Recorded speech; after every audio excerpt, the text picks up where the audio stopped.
대통령실에서 굉장히 이상한 브리핑이 나왔습니다.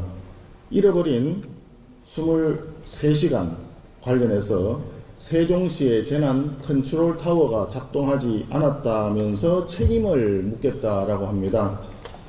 재난 컨트롤 타워는 대통령실이다 라고 이재명 대통령이 당시 더불어민주당 당대표 시절에 강력하게 얘기했었습니다. 더불어민주당 의원들도 야당 시절에 숱하게 주장했던 말입니다. 전국 각지에서 국민들이 폭우로 쓰러져 가고 있을 때 이 나라의 대통령, 국회의장, 국무총리, 비서실장은 감자전을 먹으면서 무슨 파냐, 우리는 현장파다 하면서 희희낙낙하고 있었습니다. 과연 이 나라의 재난 컨트롤 타워라고 할 수 있겠습니까? 이제 와서 지방자치단체장, 그것도 야당 소속 지방자치단체장에게 컨트롤 타워의 책임을 떠넘기는 것은 대단히 비겁한 태도입니다. 국민과 함께 강력히 규탄합니다. 이재명 대통령이 국회에 내일까지 안규백, 정동영, 권오을 그리고 강선우 후보자 4명에 대한 청문 보고서를 송부하라고 최후 통첩을 보내왔습니다.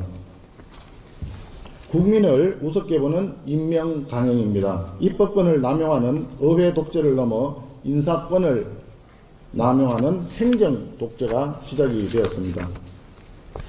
여러분이 잘 아시다시피 안규백 국방부 장관 후보자는 14개월만 복무하면 끝나는 방위병 소집을 22개월을 했다고 합니다.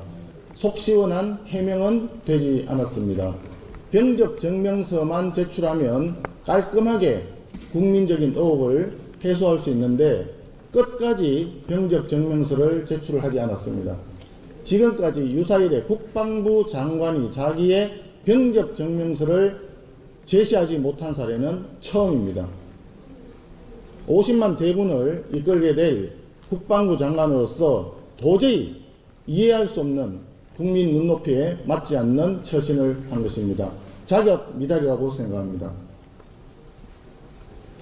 거기에 일가족 태양광 재테크에다가 이해충돌 법안까지 제출했던 정동영 후보자, 공직선거법 상습 위반범인 권오을 후보자, 갑질 여왕 강선우 후보자는 차마 제가 입에 담기조차 싫습니다. 마지막으로 한 번 더 묻겠습니다. 강선우 후보자는 지금 벌써 장관에 임명된 것처럼 부처의 업무 보고까지 받았다고 하는데 이게 사실입니까? 월권 아닙니까? 시중에 이런 말이 있습니다. 그렇게 장관 자리가 탐이 난다면 차라리 의원직을 사퇴하고 장관을 시켜줘라. 이런 말이 나오고 있는 거 알고 계십니까? 보좌진은 가족과 같은 동지적 관계에 있기 때문에 사적으로 그런 일을 시킬 수 있다라고 하는 더불어민주당의 해명, 국민들이 이해하시겠습니까? 여가부에 경고합니다. 장관 후보자에 대한 불법적인 업무보고 즉각 중단하십시오. 그리고 강선우 후보자는 인사청문회를 하루 더 실시할 것을 더불어민주당에 공식 제안합니다. 장관만이 아니라 이재명 정권의 인사 전반을 보면 인사검증 시스템 자체가 존재하지 않습니다. 강준욱 국민통합비서관은 최근 저서와 SNS를 한 번만 살펴봤더라도 임명할 일이 없었을 것입니다.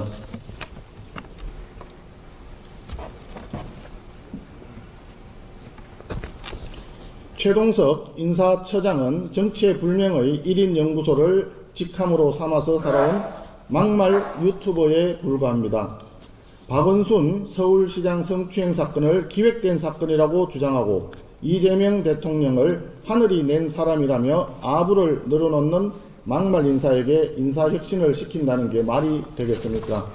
이분은 집에 TV도 없고 뉴스도 보지 않기 때문에 강선우 후보자의 갑질에 대해서도 전혀 알지 못한다는 사람입니다. 맞습니까?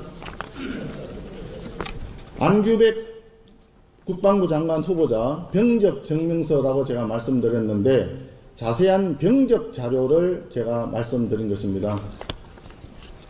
아주 간단하게 나와 있는 병적 증명서는 나왔지만 제대로 된 소상하게 내용을 밝힐 수 있는 병적 자료와 전혀 제출되지 않았습니다. 이재명 정부의 인사 검증 시스템 왜 이렇게 무너졌겠습니까? 검증의 책임이 있는 민정비서관, 공직기강비서관, 법무비서관에 대통령의 범죄에 대한 변호인단을 집어넣고 인사비서관에는 성남, 경기라인 측근을 꽂아넣은 결과 아니겠습니까?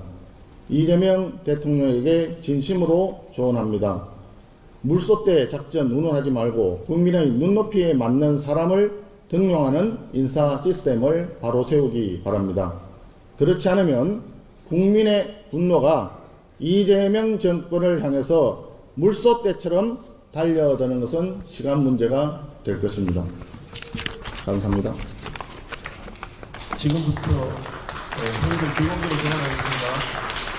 언론인 및 보좌진 여러분의 협조를 부탁드립니다.